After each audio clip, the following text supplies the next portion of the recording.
Ceremonies were held in Hiroshima, Japan today to mark the 75th anniversary of the world's first atomic bomb attack. A few days later, the U.S. dropped a second nuclear bomb on Nagasaki, forcing the Japanese to surrender and ending World War II. Well, each year there are fewer and fewer survivors left. Ramy Inocencio met with one of those survivors who has spent 3/4 of a century on a quest to rid the world of nuclear weapons. The mushroom cloud rose menacingly over Hiroshima 75 years ago today, an event seared into world history, and more so in the mind of Toshiko Tanaka.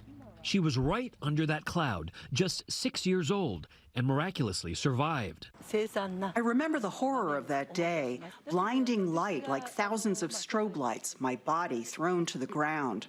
At 81, she says she's been blessed to live. Her mission now, banning all nuclear weapons. 75 years after surviving the bombing, I'm all the more determined to help rid the world of nuclear arms.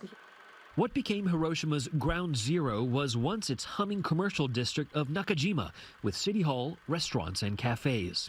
Tanaka, pictured here with her father, lived close by. But on August 6, 1945, the Enola Gay Super Fortress bomber dropped its payload on the city, a 5-ton nuclear bomb nicknamed Little Boy. The atom bomb exploded just a third of a mile over this river, killing an estimated 80,000 people instantly and leveling about 90% of the city. But that building, now known as the Atomic Bomb Dome, was one of the few things left standing. A testament to the tragedy of war, it now stands aligned with tributes to peace. The Peace Flame and Peace Memorial Museum, newly renovated in time for the 75th anniversary. Dimmed rooms spotlight the day of the bombing. Irradiated artifacts tell the stories of those who died in an instant. Torn clothes, a tricycle, a lunch never eaten. Photographs of burn victims hang on the walls, next to artwork by survivors.